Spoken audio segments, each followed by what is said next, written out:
esta materia. Ya la tenemos en línea a Melissa. Melissa, buen día, ¿cómo estás? Marita te saluda. Buen día, Marita, ¿cómo estás vos? Y buen día a toda la audiencia. Bueno, la verdad que muy bien, gracias por atendernos. Vos sabés que apenas vi el informe que nos mandaban desde el área de prensa de la municipalidad con esto, me quise comunicar en la mañana de hoy con vos enseguida porque, bueno, el fin de semana pensaba un poco en toda esta historia. Una madre detenida, un padre que queda privado de la libertad, cualquiera fuese de los dos, siempre es necesario que estén a la par de sus hijos. Y cuando esto no sucede, los chicos quedan como aislados o quizás solo. Y es necesario hablar de este tipo de políticas. Participaste de un encuentro para la conformación de la Mesa Intersectorial Departamental de Políticas de Atención a Niñas y Niños de hijos de padres privados de la libertad. ¿Cómo se llevó adelante esto? ¿Me contás? Sí, mira, esto inicia en realidad el año pasado, no recuerdo bien si en septiembre o en agosto. Tuvimos un primer encuentro que fue virtual, que lo convocó el Juzgado Federal de Venado Tuerto. Ahí quedamos en contacto, los referentes de cada institución, y se concretó un encuentro ya presencial y de manera virtual con autoridades del SENAF, con autoridades de Nación y del área de desarrollo social de la provincia, el día lunes en Venado Tuerto. Digamos, el eje central de estas reuniones es evaluar las situaciones de niños, niñas o adolescentes que tienen a cualquiera de sus padres privados de la libertad y de cómo sostener el vínculo entre esos niños y sus padres que, digamos, no pueden convivir con ellos en el domicilio o frecuentarlos en el caso de que estén separados de su papá conviviente.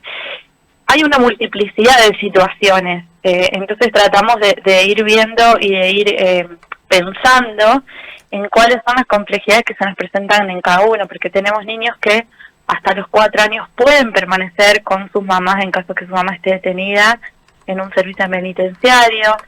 Tenemos situaciones donde si el papá está detenido y sigue manteniendo un vínculo afectivo con su mamá, probablemente acceda al contacto con su padre, pero ahí hay que ver en qué condiciones, dónde, cuál es el mejor ámbito, cómo hacemos con las requisas de ingreso a los servicios penitenciarios, que todos sabemos que son bastante exhaustivas, o bien en los casos en que el vínculo entre el progenitor que está detenido y el progenitor que quedó en libertad al cuidado del niño está roto, ver cómo articulamos para que ese otro papá acceda a que su hijo mantenga el vínculo con el padre.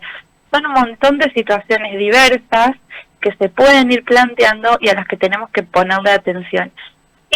Siempre poniendo el foco en el niño y en la necesidad que ese niño tiene de vincularse con su padre, independientemente del hecho por el cual le esté condenado. En eso, digamos, nosotros no tenemos que ponernos a juzgar, es su padre. Entonces es ver la situación y cómo, de una manera lo más sana posible, y en los casos en que sea, digamos, en que sea viable, porque si nosotros estamos hablando de que tenemos a una persona condenada por un abuso sexual cometido contra su propio hijo, o un abuso sexual donde facilitar el contacto de este niño con su padre va a ser ponerlo en riesgo, no es una opción. No, sin lugar a dudas. Por eso digo que se evalúa caso concreto, esto es el 1 al 1. Bien, y evaluando todos esos casos, precisamente que no debe ser nada fácil y que va a llevar mucho tiempo, porque esto también es reciente, ¿no? Más allá de que vos nos decías que ya hubo otras reuniones y otros encuentros, es muy reciente. Sí. ¿Cómo va a continuar esto? Mira, nosotros lo que rescatamos de estas reuniones es poder armar una red de trabajo. Cuando a vos te toca abordar una situación, lo importante es saber hasta dónde podés hacer, qué es lo que corresponde hacer y con qué otras instituciones vos te tenés que nutrir para armar un dispositivo a medida.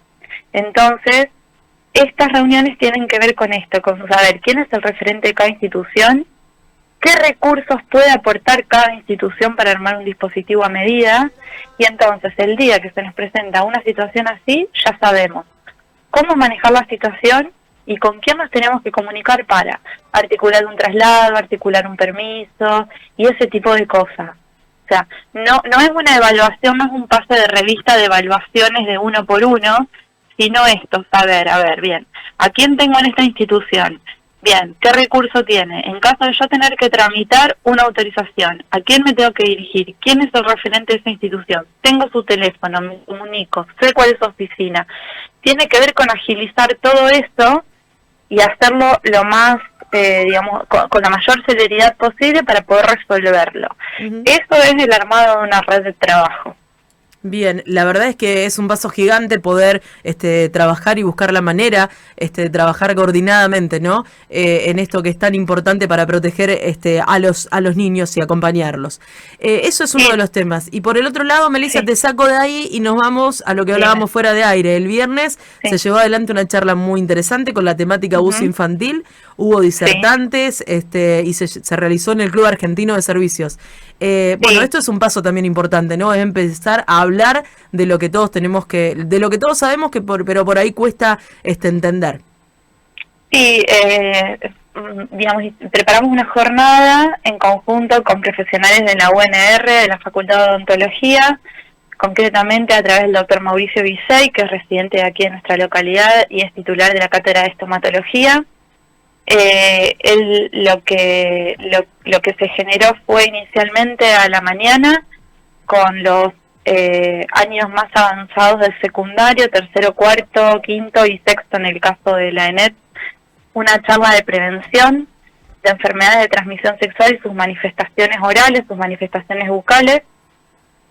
Fue muy claro el doctor Bisey, habló de la necesidad de la prevención al momento de mantener relaciones sexuales, de la necesidad del uso del preservativo y medios de prevención como primera medida, como primera instancia y de manera preventiva.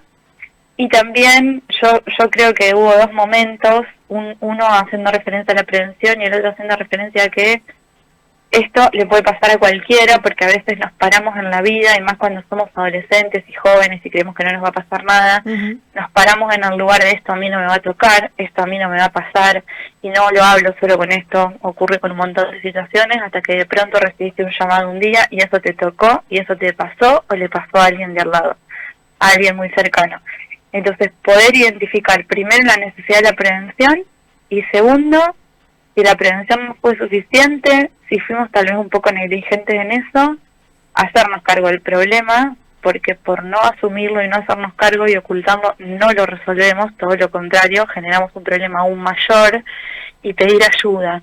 Entonces, un poco era eso, concientizar a los adolescentes de esas situaciones y darle las herramientas para que ellos sepan dónde pedir ayuda, con quién, y bajarlo también un poco a lo local, a decir, bueno, ustedes tienen estos espacios, lo pueden hablar, se pueden presentar en el hospital con su odontólogo, en el consultorio privado, con su médico de confianza, lo pueden hablar con un profe, lo pueden hablar con un amigo, lo pueden hablar con sus padres si tienen la apertura para hacerlo, pero aborden esa situación y un poco haciéndoles saber con imágenes. El doctor Bisey les expuso imágenes que no eran de libro, eran de su consultorio en Rosario, en la Facultad de Rosario, de cuáles son las consecuencias de eso.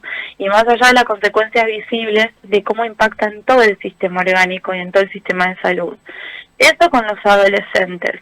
Y después, a partir de las 7 de la tarde, tuvimos un encuentro con diversos profesionales, referentes de instituciones. La verdad que fue un auditorio muy, muy diverso. Había docentes, había público en general, había oftalmólogos, había médicos, había psicólogos.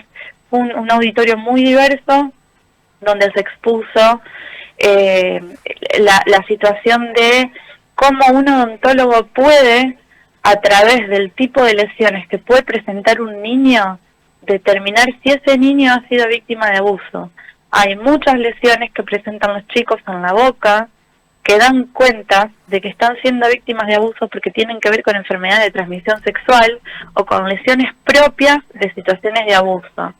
Entonces fue, desde algún punto de vista más técnico, orientado al personal sanitario y al personal odontológico para que estén alerta ante esas situaciones.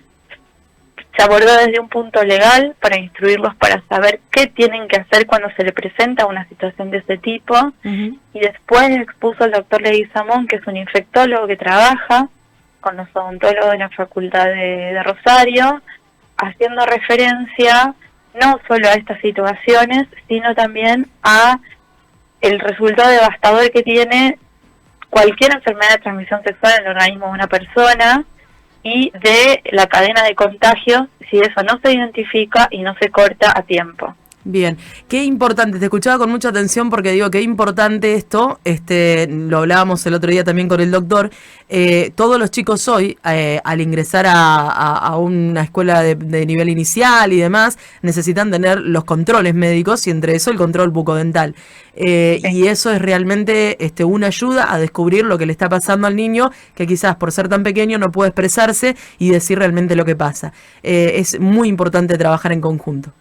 Totalmente, y ellos específicamente están trabajando en esa materia. Entonces, que ellos tengan la generosidad de trasladarse a Villa Cañas para poder capacitar a los profesionales de Villa Cañas y a todos los profesionales que decidieron asistir y comprometerse con esta situación, es absolutamente valorable. Creo que tenemos que promover este tipo de cosas, el laburo en conjunto entre un municipio, referentes de la UNR, son todas instituciones que están para trabajar para la comunidad.